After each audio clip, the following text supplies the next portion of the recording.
Kaixo Arratsaldeon, habiendo quórum suficiente, puede comenzar este pleno ordinario del 14 de octubre de 2021. Del 11 de noviembre de 2021, es que me he sacado la hoja. Y como primer punto de orden del día es aprobación del acta de la sesión celebrada el 14 de octubre de 2021. ¿Hay alguna objeción al acta? ¿Algo que aclarar? No, pues pasamos al siguiente punto, dación de cuenta de los expedientes de modificación de créditos cursados hasta la fecha del ejercicio 2021. En la Comisión de Hacienda celebrada el 25 de octubre se les dio cuenta de los siguientes expedientes de modificación de créditos. El expediente de créditos adicionales número 1 de Alcaldía del presupuesto 2021 del Ayuntamiento de la Sarteoria por un importe de 391.598,89 euros, aprobado por resolución de Alcaldía de fecha 22 de octubre de 2021, y un expediente de transferencia de créditos número 2 del presupuesto 2021 del Ayuntamiento de la Sarteoria por un importe de 15.000 euros, aprobado por resolución de Alcaldía de fecha 25 de octubre de 2021, y la comisión se dio por enterada. El punto 3 lo retiramos del Pleno porque no tiene por qué venir al Pleno. Y eso ha sido un error a la hora de confeccionar el orden del día de este Pleno. Entonces, pasamos al punto 4. Aprobación definitiva del convenio a firmar con la empresa Plainco S.A. referente al plan especial de la IU A7 Michelin 2. Pues la Comisión de Urbanismo, Obras y Medio Ambiente del 3 de noviembre, con un resultado de votación de 8 votos a favor del Partido Socialista de Euskadi, 4 abstenciones, 3 de AJPNV y 1 del Elkarrekin Podemos y 4 votos en contra de H. Bildu, acuerda proponer al Pleno la aprobación definitiva del convenio a firmar con Plainco referido al IU7 Michelin 2, aprobado inicialmente mediante decreto de alcaldía número 549 de 4 de marzo y publicado en el Boletín Oficial de Guipúzcoa el 27 de marzo de 2019. ¿Alguna formación va a entrar en el debate? No, pues pasamos a votar. ¿Votos a favor? ¿Votos en contra? ¿Abstenciones? Pues con 8 votos a favor, 5 abstenciones y 4 votos en contra, se aprueba la firma del convenio. ¿Alguna explicación de voto? EH Bildu tiene la palabra. Bai, kaixo atxaldeon danoi. Michelin 2 proiektua dagokionez, Lasarteoria EH Bildu hasieratik egonda proiektu hori egikaritzean aurka, lehenago ere adierazi dugu, 500 bat industria lanpostu sortuko zituen industrialde bat eraiki beharrean, eremu horren 160 baina gehiago erabilera tertziarioetara pasatzea erabaki izan, eta egun merkataritza zentro bat eraikiko da bertan, eta sortuko diren 4 postuak, prekarioak eta kalitate txarrekoak izango dira. Uko egintzaio industria proiektu bat sortzeari edo gutxienez balio gehigarriren bat emango duen proiektu bat sortzeari eta proiektu komertzial hutsaren aldeko apustua eginda. Hasieratik ez dugu babestu proiektu hau eta beraz orain gontan ere Plaincorekin egingo den hitzarmen urbanistiko hau ere ez dugu babestu. Eskerrik asko. Pues pasamos al siguiente punto. Punto 5. Aprobación de criterios y objetivos que servirán de base para redactar el Plan General de Ordenación Urbana. Pues la Comisión de Urbanismo, Obras y Medio Ambiente, en sesión ordinaria celebrada el 3 de noviembre, con una votación de 8 votos a favor del Partido Socialista de Euskadi, 8 abstenciones, que eran 4 de H. Bildu, 3 de AJPNV y 1 del Elkarrekin Podemos, acuerda proponer al Pleno la aprobación de criterios y objetivos que servirán de base para redactar el Plan General de Ordenación Urbana. ¿Alguien quiere entrar en el debate? Bildu tiene la palabra. Bai, guke gai honekin, azalpen batzuk edo gure ikuspuntua helarazi nahi genula, plan orokorra idazteko oinarri izango dian, irizpide eta helburuei dagokienez, lehenik eta behin esan, bai alderdi politiko zein herritarren partaidetza prozesua oso azalekoa izan dela uste degula, eta plan orokorran lana modu ezkutuan egin denan sensazioa daukagula.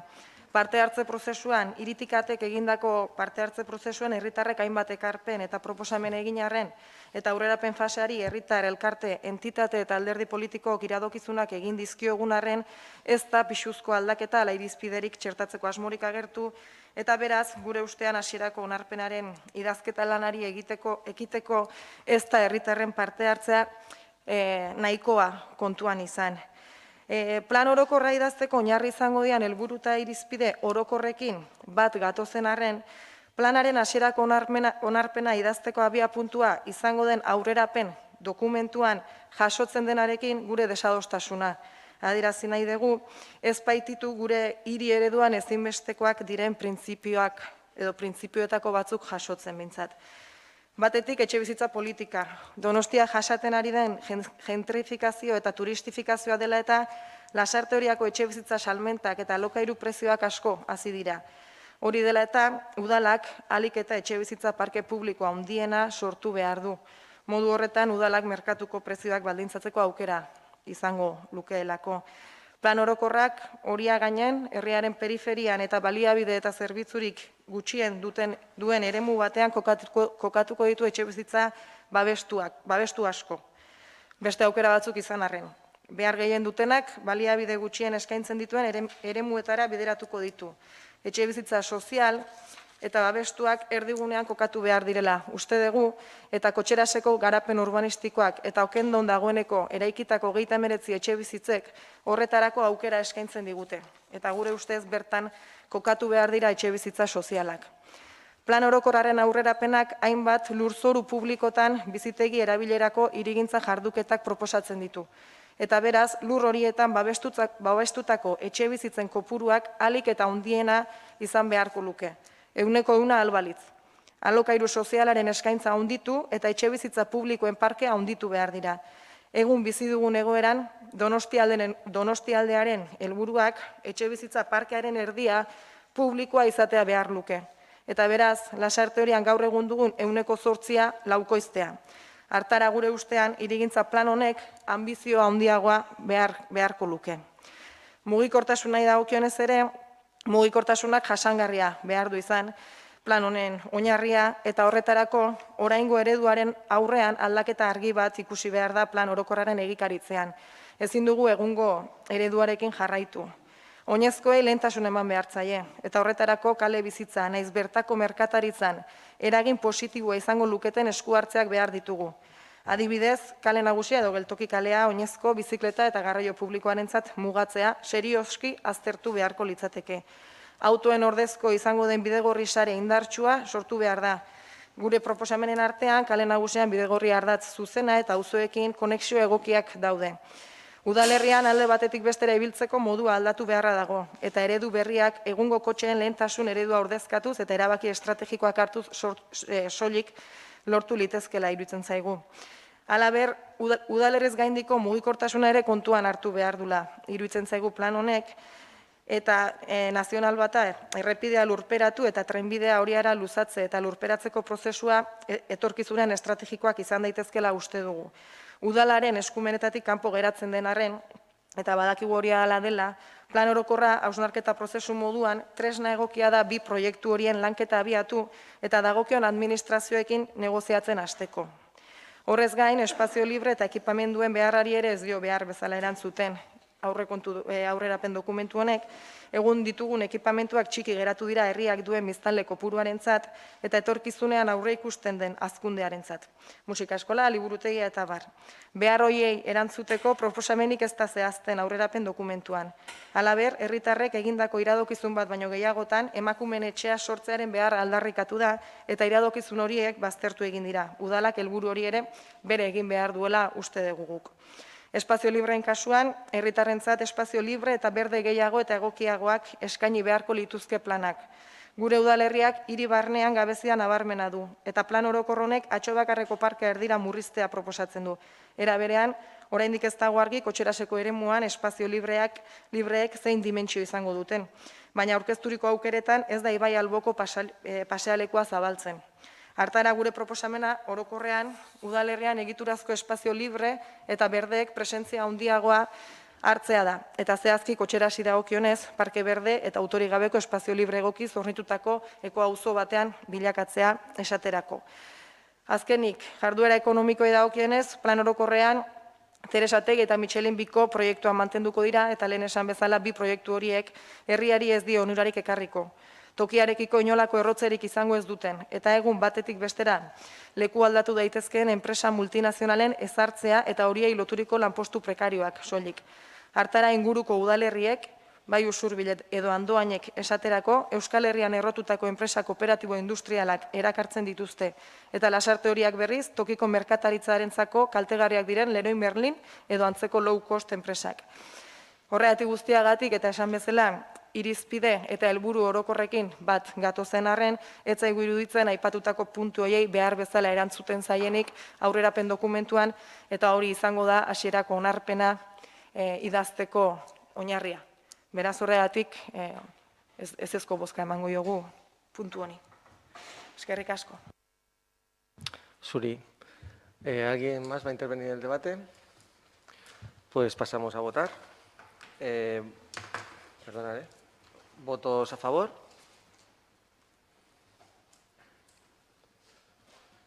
¿Votos en contra?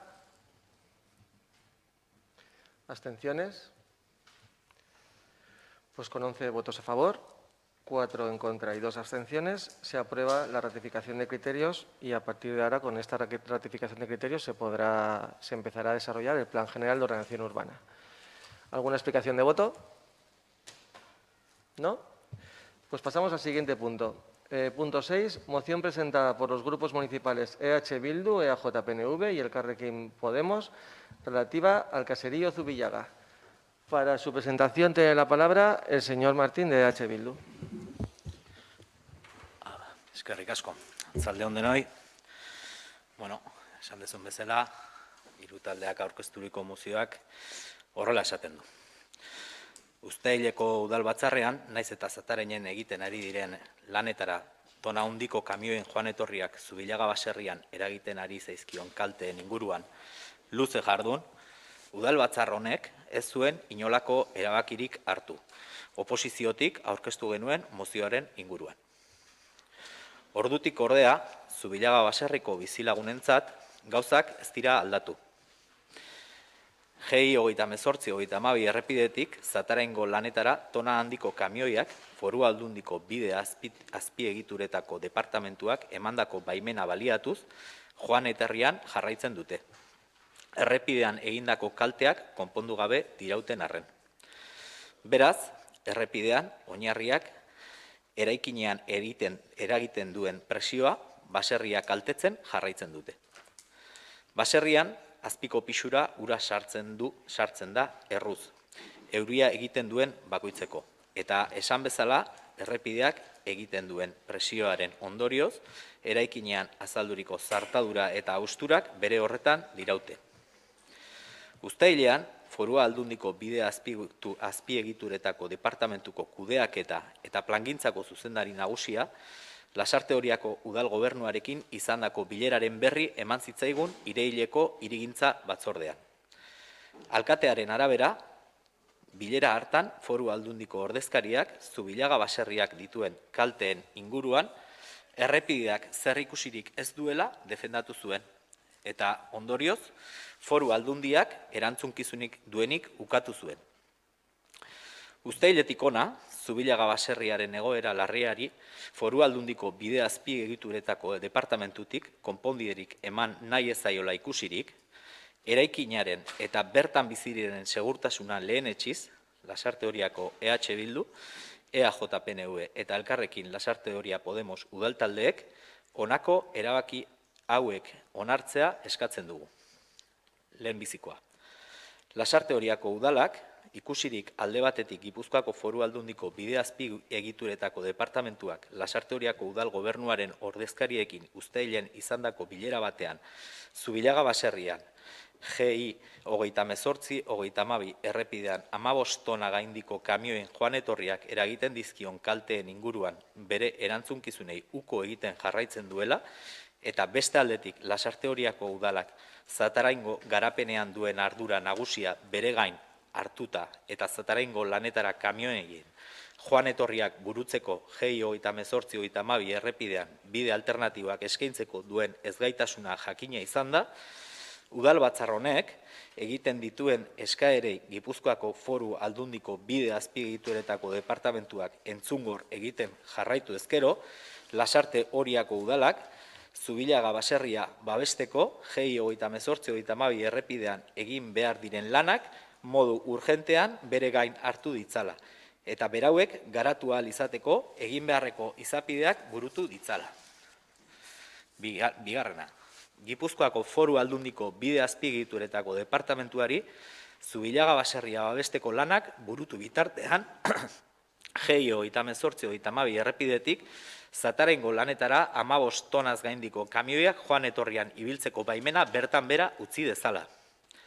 3.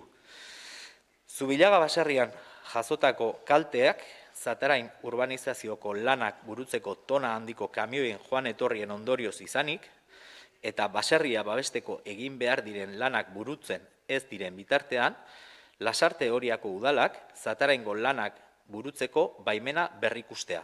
Besteak beste, Euskal Autonomia Erkidegoko hots kutsadurari buruzkoa den 2012ko dekretua kontuan izan da. Eta etorkizunean onartu daitezkeen baimenak Zubillaga baserriaren segurtasuna kontuan izan da ematea. Eta 4, Lasarte Oriako udal batzarreko erabaki hauek, Gipuzkoako Foru Aldundiko bide azpiegituretako departamentuari heleraztea. Bueno, honaino mozioak hitzez hitz esaten duena. Lasarte Oria Etxe Bilduk bere irakurketa ere egin nahi du.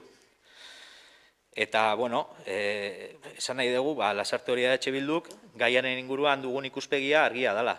Eta evidentzia batean dagoela oinarrituta. Hau da, Zubillaga baserrian kalteak agertzen dira Zataraingo lanetara tona handiko kamioiak joan etorrian hasten direnean. Barkatu?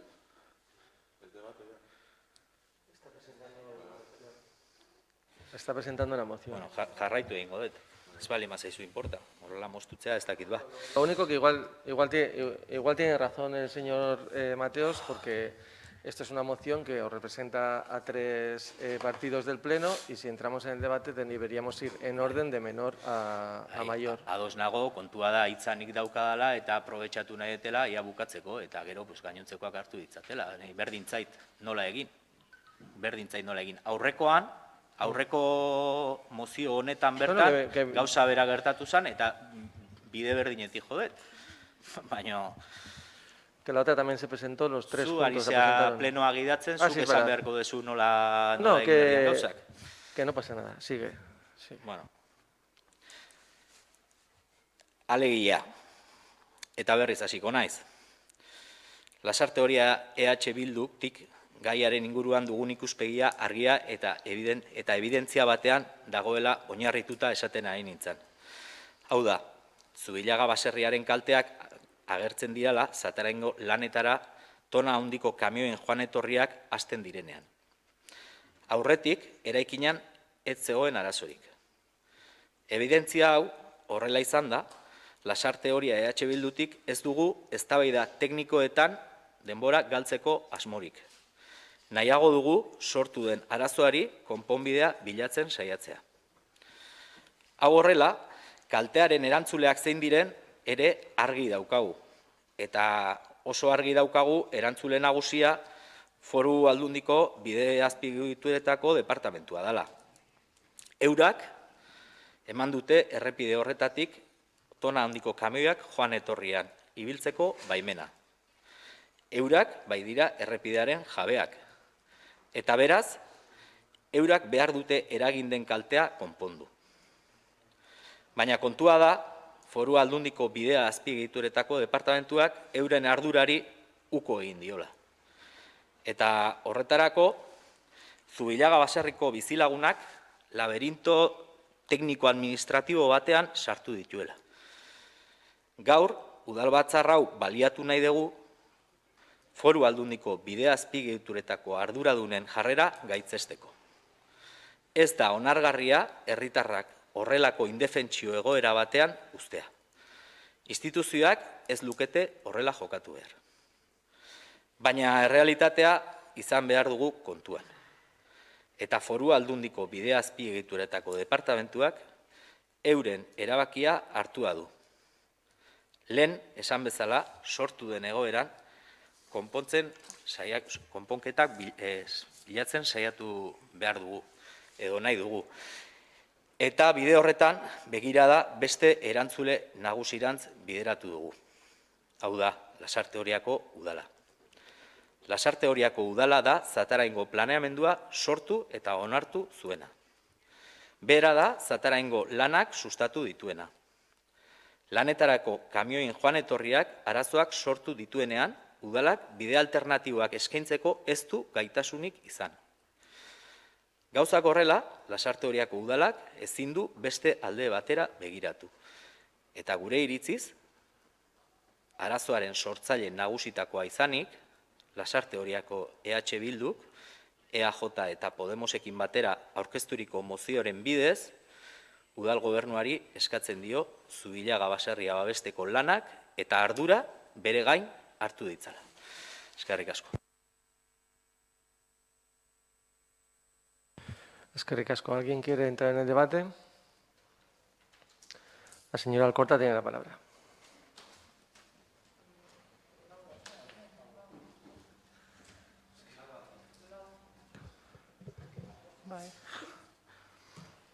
Arratsalde on guztioi. Mozioan azaltzen den bezala eta jasotzen den bezala, berriro ekartzen dugu mozio hau, berriro ere udalbatzar honetara, aurrekoan mahai gainean geratu zelako, hori da arrazoi nagusiena, baina aprobetxatu dugu ere beste eskaera batzuekin ere osatzeko.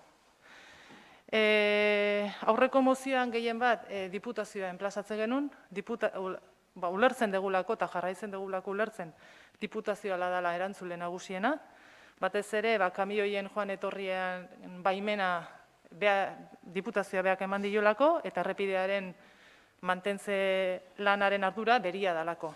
Horrekin ados gaude. Baina aurrekoan esaten nun bezala, naiz nik ere debate teknikoetan sartuko, baina urte gehiegi damatzagu soluzio bat eman gabe. Eta hemen aurrekoan Jonek esan duen bezala, erantzule bi daudela uste dugu, eta oraingo honetan hori salatu nahi dugu ere bai, ez? Udalak uste dugu badazkala tresnak. Alde batetik, kamioien joan etorria kontrolatzeko, eta bestalde, baimenak berrikusteko. Kamioiak Lasarteko eremutik pasatzen direnez, kamioien trafikoa regulatzea gure ardura da. Beraz, hor badauka tresna edo bada erantzule udala. Gutxinez, kontrolatu dezake, ia kamioiek jasotako baimenaren arabera ari direan zirkulatzen ala ez. Behintzat hori, eta hori da, bada udaltzaingo honen, Lasarteko udaltzaingoaren ardura. Hoi alde batetik. Eta bestaldetik, bada udal honen ardura, Zataraingo lanak burutzeko baimenak berrikustea. Eta lehen mozioan ere azaltzen den bezala, Euskal Autonomia Erkidegoko Kutsadereri buruzko legea edo dekretua, ez dakit zer dan, baina hori betetzen dela ziurtatu behar du udal honek. Gure ordenantza onartuta ez dagoen bitartean, EAeko legea errespetatu behar da, eta hori bada udal honen ardura. Beraz, kamioiek ondoko etxeetan sortarazten dituzten vibrazioak zarata edo hots kutsadura maila, Horren neurketa bai badagokio udal honi, gutxienez, behintzat bermatzea kamioien joan etorriak edo trafiko horrek esandako dekretorekin kumplitzen dutela. Bazka tresnak udal honek, esandako bi horiek besteak beste. Beraz, aurreko plenoan ere esaten duen bezala, nik uste hemen oinarrian nagusien dago soluzio bat aurkezeko borondate falta. Eta naiz eta jakin badakigun gaia epaitegietara iritsi dela, eta, bueno, behintzat hor ikusiko dugu noren ardura da etxe horien konponketa, uste dugu denbora asko galdu dela, 2 urte edo 3 gehiago, eta inork ez du ezer egin, ez diputazioak eta ez udalak. Eta nahi 2 tresna horiek okurritu zaizkit, baina eske gehiago ere egon daitezke, ze udala badago Santaraingo konzentrazio juntan. Beraz, bazka, baimen guztiak berrikusteko eskumena. Eta gero ere, aurreko plenoan ere esan nuen bezala, bide alternatiboak ere bilatzen saiatu zen diputazio udalarekin batera, eta ez zaion ere bestelako soluziorik eman udalaren partetik. Eta hori bada ere udalaren beste ardura bat, eta, hor ere ikusi izan, borondate falta bat ere, bide alternatibo bat ere emateko. Beraz, horrela bukatzen dut nire hitzartzea. Espero dut onartzea, mozioa, eta espero dut behintzat udalak egin barreko horiek burutzea.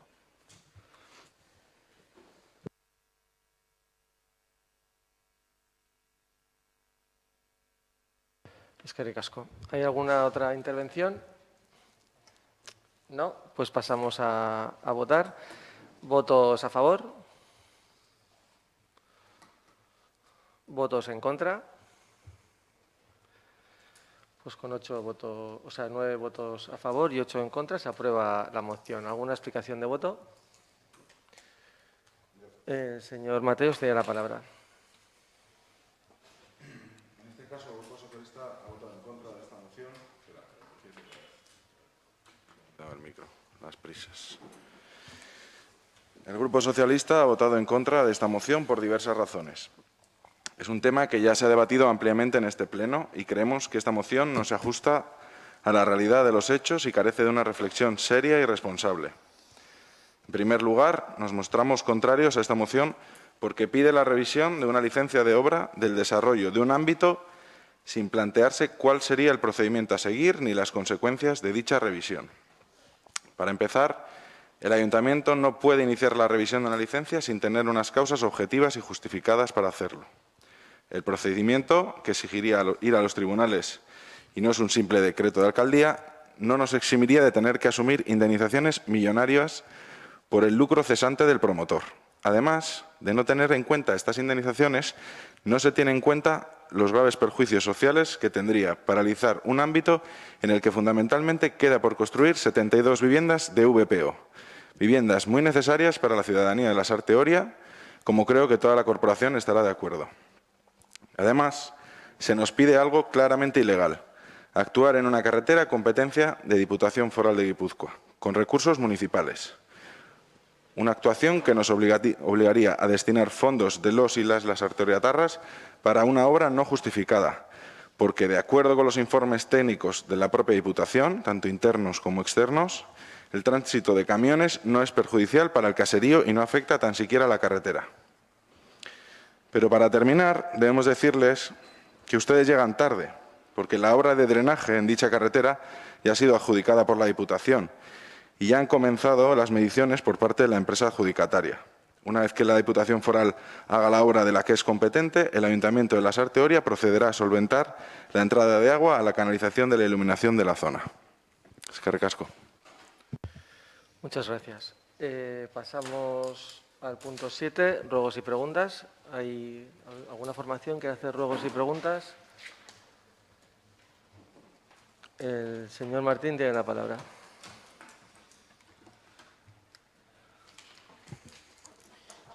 Eskerrik asko.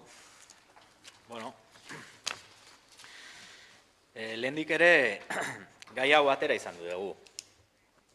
Orain datu berriak azareratu dira, 2008ko maiatzean erraustegiak egin zuen amoniako isuraren inguruan. Eta hortaz ari naiz, lehendikan ere gai hau atera dugulako. Bueno, orain jakin izan dugu, Guardia Zibilaren ingurugiro unitatearen ikerketa txostenaren arabera, erraustegian istripu kimiko larria gertatu zala. Aurretik gertaturiko isuri bat estaltzeko, nahita eragin zen beste isuri erraldoi bat kalte handiak eragin zituena.